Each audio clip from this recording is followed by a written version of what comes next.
Good morning students. आज हम लोग जर्नल एंट्रीज करेंगे जीएसटी से रिलेटेड। तो जीएसटी की जर्नल एंट्रीज समझने से पहले आपको ये समझ में आना ज़रूरी है कि जीएसटी होता क्या है। तो देखें, आप सभी लोग ये जानते हैं कि भारत में जीएसटी लॉन्च हुए लगभग 3 साल हो चुके हैं। और जीएसटी है क्या? जीएसटी एक कंबाइंड इनडायरेक्ट टैक्स है। पहले भारत में कई सारे इनडायरेक्ट टैक्स लगा करते थे, जैसे कि सर्विस टैक्स होता था, वैट होता था, सैट होता था और तमाम तरह के इनडायरेक्ट टैक्स होते थे, इंटरटेनमेंट टैक्स वगैरह। लेकिन अब वो सारे टैक्सेस को एक में ही मर्ज कर दिया गया है। अब कोई वैट नहीं होता है, सैट नहीं होता है, इंटरटेनमेंट टैक्स नहीं होता है, सर्विस टैक्स नहीं होता है। उसकी जगह पर सिर्फ एक टैक्स पड़ता है जिसको अब हम लोग बोलते हैं GST, goods and services tax. ठीक है, अब हम बात करते हैं गुड्स एंड सर्विसेज टैक्स होता कितने परसेंट में है। तो यहाँ पर कुछ नामों को अलग अलग परसेंटेज में बांटा गया है, आप यहाँ देख सकते हैं। कुछ आइटम्स ऐसे हैं हमारे देश में जो 0% स्लैब में है, मतलब उनके ऊपर कोई जीएसटी का परसेंटेज का टैक्स नहीं लगता है। कुछ आइटम्स पर 5% लगता है, कुछ पर 12% लगता है, कुछ पर 18% लगता है और कुछ पर 28% लगता है। ये हमारे यहाँ जीएसटी के परसेंटेज है। इंडिया में यही परसेंटेज जीएसटी के सारे जगह अप्लाई होते हैं। ये आपको याद नहीं करने हैं। जब भी आपका जीएसटी का कोई जर्नल एंट्री का क्वेश्चन आएगा तो वहाँ पर आपका परसेंटेज लिख कर आएगा। ठीक है, अब बात करते हैं जीएसटी की टाइप की। तो जैसे कि आप यहाँ देख सकते हैं, जीएसटी को हमने यहाँ पर 3 भागों में बांट कर लिखा है। कुछ जगहों पर आप CGST लिखा देखेंगे, कुछ जगहों पर SGST लिखा देखेंगे और कुछ जगहों पर IGST लिखा देखेंगे। CGST का फुल फॉर्म होता है सेंट्रल जीएसटी यानी goods and services tax. S का मतलब होता है स्टेट जीएसटी और I का मतलब होता है इंटीग्रेटेड। इंटीग्रेटेड में ये दोनों कंबाइन हो जाते हैं। अब ये होता क्या है, पहले हम आपको एक एक करके ध्यान से बता रहे हैं, आप लोग ध्यान से समझें। समझना आपको क्या है, यदि गुड्स को खरीदने वाला और गुड्स को बेचने वाला दोनों व्यक्ति एक ही स्टेट में रहते हैं। फॉर एग्ज़ाम्पल, जैसे कि हम लोग यूपी में रहते हैं, हम ये वीडियो जहाँ से बना रहे हैं हम यूपी में रहते हैं। तो यूपी के अंदर जितने तमाम डिस्ट्रिक्ट्स हैं, उन डिस्ट्रिक्ट्स में से एक डिस्ट्रिक्ट में से दूसरे डिस्ट्रिक्ट में या विद इन सेम डिस्ट्रिक्ट ही हो, कोई दिक्कत नहीं है। लेकिन अगर स्टेट के अंदर परचेज़र भी है और स्टेट के अंदर ही सेलर भी है, तो चाहे ट्रांजैक्शन कितने भी कम अमाउंट का हो या जितने भी ज़्यादा अमाउंट का हो, वहाँ पर जो जीएसटी लगेगा विद इन स्टेट, तो उसमें 2 प्रकार के जीएसटी लगाए जाएंगे, CGST एंड SGST। ये बात अच्छे से समझ ले। और यदि परचेज़र अलग स्टेट में रहता है और सेलर अलग स्टेट में रहता है, तो वहाँ पर सिर्फ एक जीएसटी लगेगा जिसको हम लोग बोलते हैं IGST। ठीक है, अब पर क्या होता है, जैसे फॉर एग्ज़ाम्पल कोई आइटम खरीदा गया जिसका परसेंटेज है मान लो 12%। एग्जाम्पल के तौर पर हम 12% लेके चल रहे हैं और 12% जो आइटम खरीदा गया है, हम अलग स्टेट में रहते हैं, मान लो हम परचेज़र हैं और हम अलग स्टेट में रहते हैं और जो सेलर है वो अलग स्टेट में रहता है। तो इन डैट केस एक ही जीएसटी लगेगा IGST और उसका परसेंटेज होगा 12%। लेकिन अगर हम यूपी में रहते हैं, यानी हम परचेज़र हैं, हम यूपी में रहते हैं और जो सेलर है वो भी यूपी में ही रहता है, तो 12% एक साथ नहीं लगेगा, बल्कि 2 पार्ट में आधा आधा बढ़ जाएगा। 6% CGST लगेगा और 6% SGST, यानी 2 बार में लगेगा, 6% एंड 6%। इस तरह से, यानी जिस जगह पर जिस क्वेश्चन में IGST होगा वहाँ ये दोनों नहीं होंगे और जिस ट्रांजैक्शन में ये दोनों होंगे वहाँ पर IGST नहीं होगा। इस आपको ध्यान से समझना है। और परसेंटेज का जो स्लैब है वो आपके सामने है। 0% का सवाल आपको शायद कभी नहीं मिलेगा। अगर 5% है तो I में 5% जाएगा, इन दोनों में 2.5% चला जाएगा, 2.5%। 12% है तो आप देख सकते हैं यहाँ IGST में 12 या 6 हो जाएगा। अगर 18% का सवाल है तो IGST में 18% एक बार में लगेगा और इन दोनों में 9% अलग अलग रहेगा। और अगर 28% का सवाल है तो IGST में 28% रहेगा और इन दोनों में 14% अलग अलग हो जाएगा। अब हम बात करते हैं जर्नल एंट्री की। हम शुरुआत कर रहे हैं जर्नल एंट्रीज रिगार्डिंग GST से। तो इसमें हम बिल्कुल सरल एंट्री से शुरुआत कर रहे हैं, बिल्कुल बेसिक। तो जिन लोगों ने भी जर्नल एंट्रीज पढ़ी है वो इस सवाल को आसानी से समझ सकते हैं। जिन लोगों ने जर्नल एंट्री के बेसिक कॉन्सेप्ट नहीं पढ़े हैं वो पहले जर्नल एंट्री के कॉन्सेप्ट अपने क्लियर कर ले, तभी ये पूरा वीडियो आपको समझ में आएगा। पहले देखो यहाँ पर क्या लिखा है, purchase goods from Anil worth ₹1 lakh. Anil से 1 लाख रुपए का माल खरीदा। बिल्कुल सिंपल सी उधार की एंट्री है। तो जब किसी से हम उधार माल खरीदते हैं तो एक साइड तो हमेशा क्लियर होती है कि परचेजेज अकाउंट डेबिट होगा, और किससे खरीदा है? अनिल से, तो 2 में अनिल होगा। नगद खरीदते तो 2 में कैश लिख देते, कोई दिक्कत नहीं है। और अमाउंट कितना दे रखा है? 1 लाख रुपए, 1 लाख रुपीज़ डेबिट में और क्रेडिट में, दोनों में लिख देंगे। हमने यहाँ कॉलम नहीं बनाया, आप लोग चाहो तो बना लेना। नरेशन लिख सकते हैं बीइंग गुड्स परचेज, या फिर ये भी लिख सकते हैं being goods purchase from Anil. बिल्कुल सिंपल सी एंट्री थी ये। दूसरी एंट्री देखें, sold goods to Sumit worth ₹3 lakh. Sumit को माल बेचा, कितने रुपए का माल बेचा? 3 लाख रुपए का। तो जब किसी को माल बेचते हैं और उधार बेच रहे हैं तो सुमित का नाम डेबिट में होगा, और बेच रहे हैं इसलिए 2 में हमेशा सेल्स होगा। जैसे परचेज करते समय परचेज की एंट्री में परचेज हमेशा डेबिट में होता है, वैसे बेचते समय यानी सेल की एंट्री करते समय सेल्स हमेशा क्रेडिट होता है। कितने रुपए का है? 3 लाख रुपीज़, 3 लाख रुपए। अब ये हमने यहाँ पर लिख दिया। इसके बाद यहाँ पर देखें, purchase goods from Anil worth ₹1 lakh at the rate 10% trade discount. Anil से 1 लाख रुपए का माल 10% व्यापारिक छूट पर खरीदा। अब ज़रा ध्यान से समझें आप इसको। इस बार फिर से परचेज की ही एंट्री है, तो फिर से लिखेंगे परचेजेस अकाउंट डेबिट, और 2 में किससे खरीदा है? अनिल से खरीदा है, 2 अनिल। लेकिन यहाँ पर डिस्काउंट दे रखा है, ट्रेड डिस्काउंट। ट्रेड डिस्काउंट कभी भी यहाँ लिखा नहीं जाता, हमेशा याद रखना। ट्रेड डिस्काउंट यानी व्यापारिक छूट कभी भी लिखा नहीं जाएगा, बस डायरेक्टली रफ में घटा दिया जाएगा।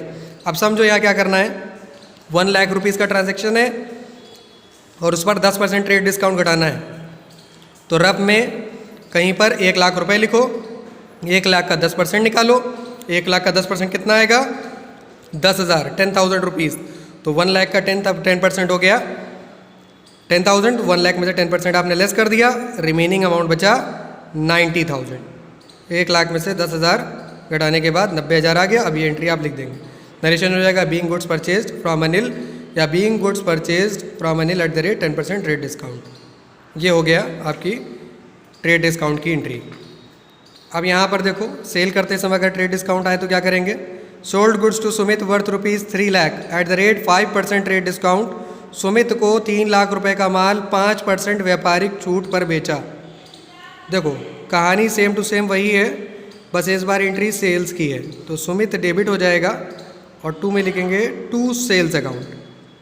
ठीक है। अब यहाँ ध्यान दें आप अमाउंट पर। तो जैसे कि अभी हमने पीछे आपको ट्रेड डिस्काउंट की एंट्री बताई, उसी तरह से यहाँ भी है। अमाउंट दे रखा है 3 लाख रुपए और उस पर 5% ट्रेड डिस्काउंट है।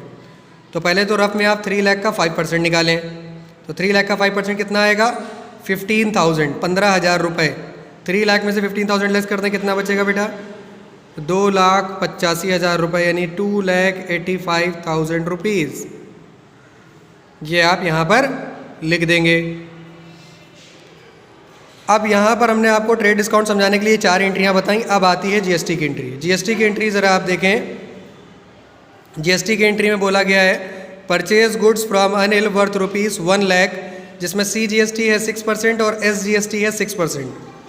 हिंदी में आप देखें, इसमें लिखा हुआ है अनिल से 1 लाख रुपए का माल खरीदा, जिसमें CGST 6% है और SGST भी 6% है। अब इस एंट्री को ज़रा ध्यान से समझना, ये एंट्री कैसे लिखी जाएगी। नॉर्मली परचेज की एंट्री होती है तो परचेज अकाउंट डेबिट अनिल लिख देते हैं, जैसे कि अभी हम लोग ने लिखा था। लेकिन जब जिसमें GST आ जाता है तो क्या करते हैं, परचेजेज अकाउंट डेबिट लिखेंगे और साथ में लिखेंगे इनपुट CGST अकाउंट डेबिट, और साथ में एक और इनपुट होगा, इनपुट SGST अकाउंट डेबिट। दोनों GST डेबिट होंगे और 2 में होगा जिस व्यक्ति से खरीदा है अनिल का नाम। ध्यान से समझ लो, 2 में होगा अनिल का नाम। जब भी परचेज की एंट्री करते समय GST आएगा, हमेशा इनपुट लिखेंगे, क्योंकि GST 2 तरह का होता है, एक इनपुट और एक आउटपुट। जब आप किसी की दुकान से जाके सामान खरीद रहे होते हैं उस समय भी GST का कैलकुलेशन होता है, और यदि आप अपनी दुकान में बैठे हैं और आप माल बेच रहे हैं तो उस समय भी GST का कैलकुलेशन होता है। तो परचेज करते समय जो GST निकाला जाता है वो इनपुट GST होता है, और सेल करते समय जो GST निकाला जाता है वो आउटपुट होता है। अभी उसके बारे में बात करेंगे आउटपुट की। पहले यहाँ देखें इसका अमाउंट को कैसे भरेंगे। पहले 1 लाख रुपीज़ दे रखा है, तो परचेज के सामने डेबिट में लिखेंगे 1 लाख, और फिर CGST कितना है 6%। इसका 6% कैलकुलेट करो, आएगा 6,000 रुपये, और दोनों ही 6% है, दोनों में ही 6,000 आएगा। फिर दोनों को जोड़ करके इधर लिख देंगे तो आएगा 1,12,000 रुपये। उसके बाद है sold goods to Sumit worth rupees 3 lakh. इसमें भी CGST और SGST है। सुमित को 3 लाख रुपए का माल बेचा। अब इस एंट्री को देखो ध्यान से कैसे करेंगे। जैसे अभी हमने आपको ऊपर GST की एंट्री बताई, उसी तरह से यहाँ समझो वो परचेज की थी, ये सेल्स की एंट्री है। सुमित डेबिट में जाएगा, टू में लिखेंगे टू सेल्स अकाउंट, और टू सेल्स अकाउंट के साथ में क्या लिखेंगे, टू आउटपुट CGST अकाउंट, और साथ में to output SGST account. CGST और SGST दोनों 6%। अब अमाउंट कैसे भरेंगे ध्यान से समझो। 3 लाख रुपए का सेल्स है तो सेल्स के सामने क्रेडिट में सबसे पहले 3 लाख रुपए भरेंगे और फिर 6% निकालेंगे CGST। 3 लाख का 6% कितना होगा, 3 6 जा 18, 18,000 रुपये। रफ में कैलकुलेट करके देख लेना। 3 लाख का 6% 18,000 रुपये एक बार CGST में होगा, एक बार SGST में, तो दोनों को ऐड करके यहाँ भरेंगे। तो डेबिट में कितना आएगा, 3,36,000। ये हो गई एंट्री। नरेशन सबके सिंपल है, आप अपने आप से खुद ही लिख सकते हैं। जैसे यहाँ माल बेचा गया तो बीइंग गुड्स सोल्ड लिख लो, यहाँ परचेज़ किया गया तो बीइंग गुड्स परचेज लिख लो। यहाँ पर देखो नरेशन में पूरी कहानियाँ नहीं लिखनी होती हैं कभी भी। नरेशन जब भी आप लिखें शॉर्ट और सिंपल लिखें।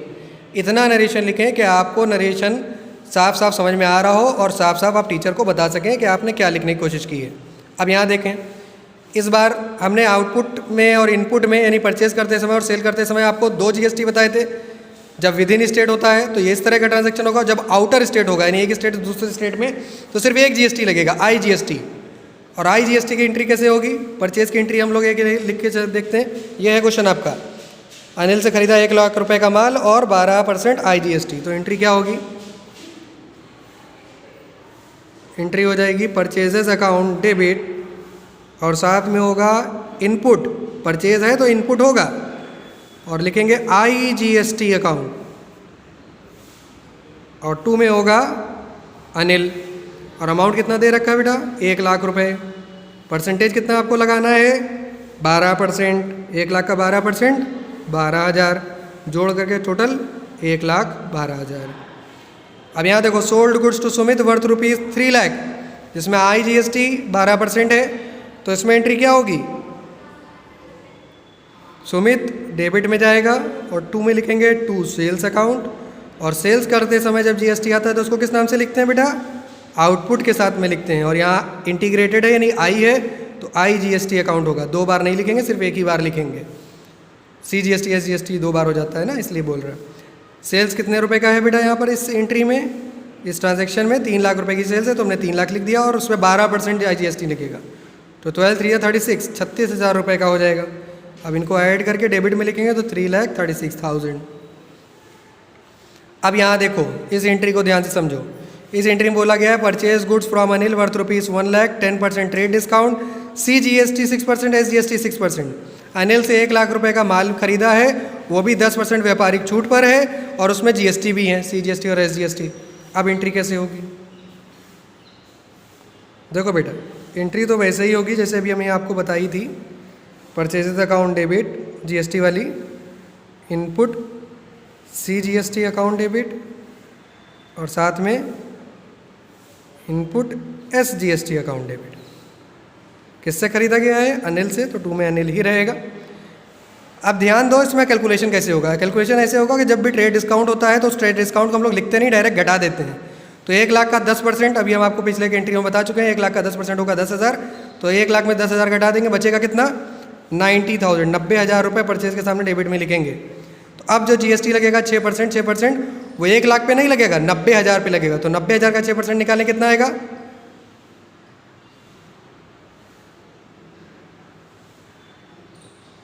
5,400, 5,400। कैलकुलेट करके देख लेना। 90,000 का 6%, 90,000 और 5,400, 5,400 सबको ऐड करके अनिल के सामने तक क्रेडिट में लिखेंगे तो 2 0 आएंगे, 8 आएगा, 5 5 10, 1,08,000। ये एंट्री इस तरह से लिखी जाएगी जब सवाल में ट्रेड डिस्काउंट भी हो और साथ में CGST और SGST भी हो।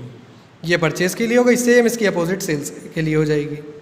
अब इस बार यहाँ बोला गया है कि सुमित को माल बेचा कितने रुपए का, 3 लाख रुपए का माल, 5% व्यापारिक छूट भी है और CGST और SGST भी है। तो सुमित डेबिट में जाएगा और 2 में हम लोग लिखेंगे टू सेल्स अकाउंट, और सेल्स के साथ में जब जीएसटी आता है तो वो आउटपुट के साथ आता है, आउटपुट CGST अकाउंट, और साथ में 2 में आउटपुट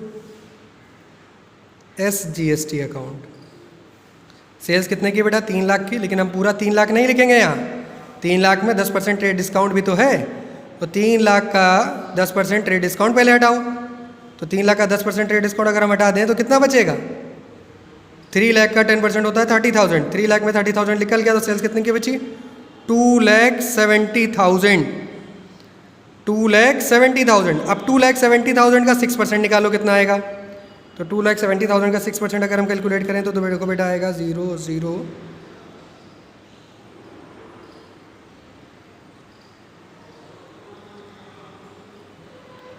16,200। 2,70,000 का 6% 16,200। ये यहाँ लिखेंगे, यहाँ लिखेंगे, इन दोनों के सामने क्रेडिट में, इन सबको ऐड करके डेबिट में लिखेंगे।